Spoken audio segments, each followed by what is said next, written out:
পৃথিবীর বুকে একটা পরিবার আছে, যেই পরিবারে কোনো আহামরি কোনো খাবার ছিল না, দামি কোনো ফার্নিচারও ছিল না, অথচ সেই পরিবারটা আল্লাহর নিকট এত বড় পছন্দের পরিবার ছিল।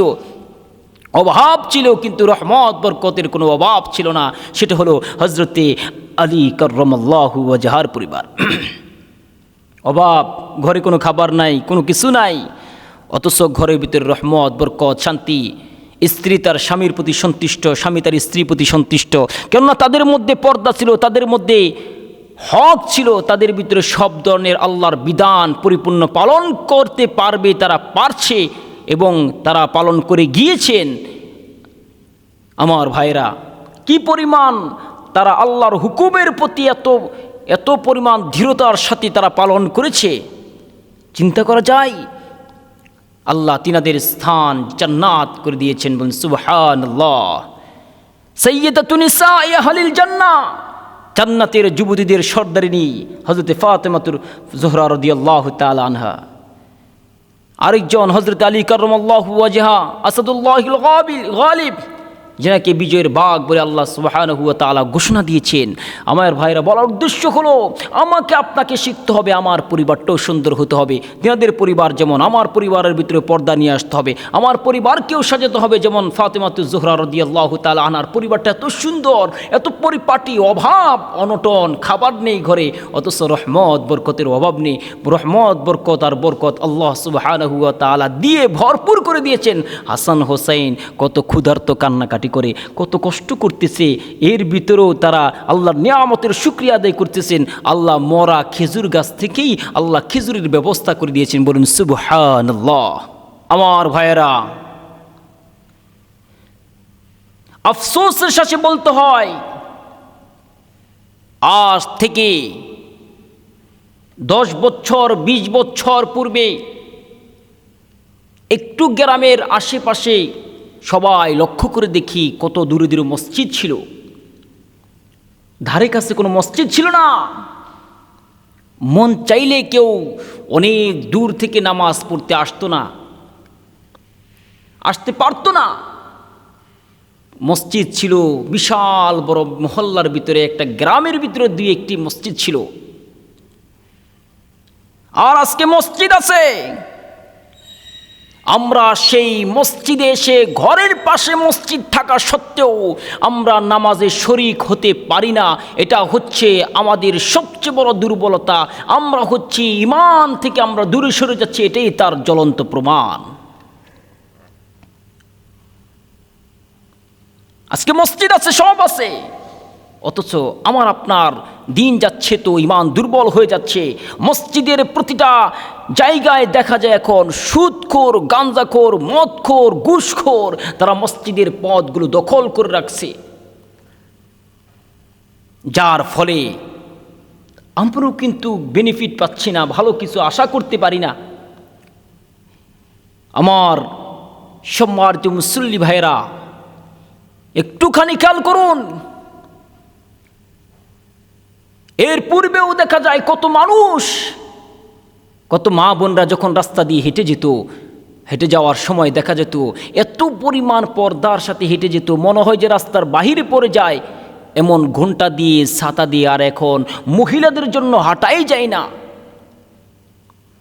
কি পরিমাণ আমরা কোথায় ভিতরে আছি, কোথায় গিয়ে আমরা পড়তেছি। মসজিদ যেমন সমস্যায় সম্মুখীন হচ্ছে, মসজিদের আজকে প্রত্যেকটা বিষয় যেমন আমরা দেখতেছি, অনেক যারা মদ গাঁজা ঘুষ সুদ যারা যেমন দখল করে রাখছে, ঠিক তেমনইভাবে আমরা দেখতে পাই রাস্তাঘাটগুলো কেমন যেন আজকে বেহায়াপনায় ভরে গিয়েছে। শুধু তাই নয়,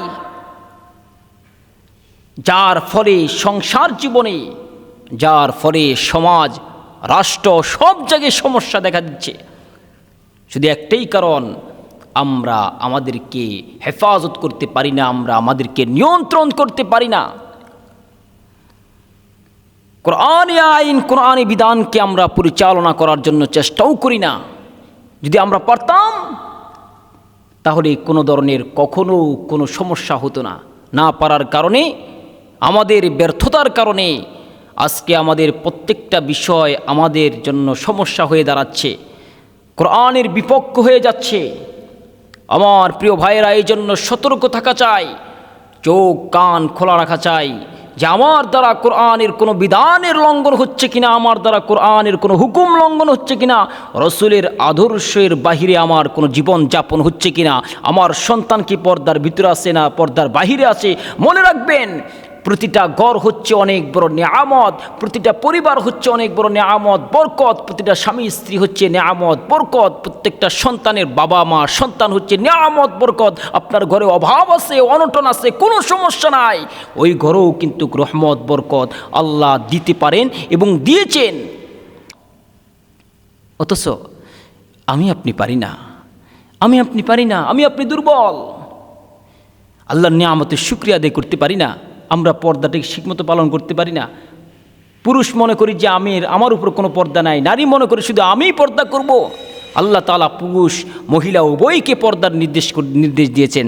আল্লাহ সুবহানাহু ওয়া তাআলা পবিত্র কোরআন কারিমে সূরাতুন নূরে আল্লাহ তাআলা জানিয়ে দেন, পুরুষদেরকে আল্লাহ তাআলা জানিয়ে দেন, কুল লিল মুমিনিনা ইয়াগুদ্দু মিন আবসারিহিম। আমার ভাইরা, আল্লাহ তাআলা পবিত্র কুরআনুল কারীমে জানিয়ে দেন, হে আমার ইমানদার পুরুষেরা শুনে নাও, তোমরা তোমাদের লজ্জাস্থানের হেফাজত করো, তোমাদের দৃষ্টিকে নত করো। শুধু তাই নয়, নারীরাই শুধু তাদের লজ্জাস্থান হেফাজত রাখবে, আর তোমরা পুরুষরা পর্দা থেকে দূরে থাকবে না। না, তোমাদের উপরও, তোমরা পুরুষ হয়েছ, ইমানদার পুরুষরা তোমরা শুনে নাও, তোমরা তোমাদের লজ্জাস্থানের হেফাজত করো, তোমরা তোমাদের দৃষ্টিকে নত রাখো।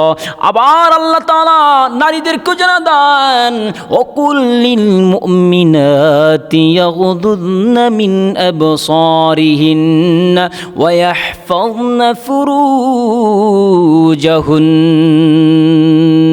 ও মুমিনা নারীরা শুনে নাও, আল্লাহ তাআলা জানা দেন, তোমরা তোমাদের লজ্জা স্থানের হেফাজত করো, তোমরা তোমাদের দৃষ্টিকে নত রাখো। ও মুমিনা নারীরা শুনে নাও, তোমরা যখন তোমাদের লজ্জা স্থানের হেফাজত করবে, তোমাদের দৃষ্টিকে নত রেখে যাবে, তোমরা আমানতকে রক্ষা করে যাবে, আমার বিধানগুলো পালন করে তোমরা আমার নিকট আসবে গো, তোমাদের স্থান আমি আল্লাহ জান্নাত করে দিব। বলুন সুবহানাল্লাহ। আমার বন্ধু, ও বন্ধু শুনে নাও, আল্লাহ তাআলা নারীদের জন্য কত বড় রহমতের ব্যবস্থা করেছে। নারী যদি একটুখানি নিজের দিলটা খুলে, মনটা খুলে আল্লাহকে স্মরণ করে দেয়, নিজের স্বামীর খেদমত করে, শ্বশুর শাশুড়ি খেদমত করে দেয়, নারীর জন্য নারী পর্দা করবে, নারী লজ্জা স্থান হেফাজত করবে, আল্লাহ তাআলা তাদের জন্য জান্নাতের ডিগলার দিয়া দিবেন। উলাইকা আসহাবুল জান্নাহ হুম ফিহা খালিদুন। জান্নাত হয়ে যাবে রে বোন, জান্নাতি হয়ে যাবে, তোমার স্থানটাও কিন্তু চিরস্থায়ী জান্নাতি হবে। ও বোন শুনে নাও,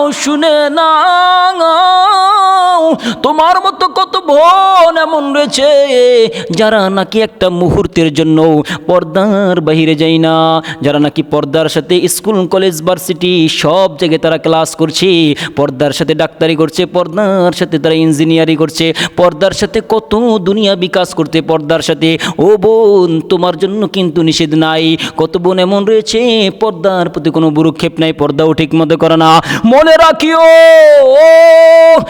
পর্দা করো না, পর্দা করো না।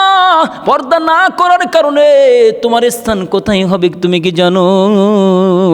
ওই জাহান্নামের ঘাটি, যেই জাহান্নামের এত ভয়ঙ্কর, যেই জাহান্নাম থেকে মুক্তি পাইবার কোনো সুযোগ নাই। আল্লাহ তাআলা জানা দেন, লা ইউআযিবু আযাবাহু আহাদ। এটা এমন একটা শাস্তি, যেই শাস্তি দেখে কেউ রক্ষা করবার পারবে না। ওয়ালা ইউসিকু ওয়াসাকুহু আহাদ। ও মুমিন মুসলমান শুনো, আল্লাহ তাআলা যদি কাউকে পাকড়াও করেন, এই পাকড়াও থেকে কেউ রক্ষা করবার পারবে না। ও মুমিনা নারী, ও মুমিনা নারীরা তোমরা শুনে নাও, তোমরা পর্দা করো, লজ্জা স্থানের হেফাজত করো, দৃষ্টিকে নত রাখো। আমার বেপর্দা ভাই বোনেরা শুনে নাও, যখন তোমাদের মরণ হয়ে যাবে আযাব থেকে কেউ রক্ষা করবার পারবে না। যখন তোমার মরণ হয়ে যাবে আল্লাহ পাকড়াও করলে কেউ সুইটা বের পারবে না। অথচ জানিয়ে দাও, জানিয়ে নাও, বুঝিয়ে নাও, বুঝিয়ে নাও, ওই আযাব কত ভয়ঙ্কর। তোমার স্থান যদি জাহান্নাম হয়ে যায়, বেপরদায় থাকার কারণে তোমার স্থানগুলো আগুনে পুড়ে ছাই হয়ে যাবে, আগুনে পুড়ে ছাই হয়ে যাবে।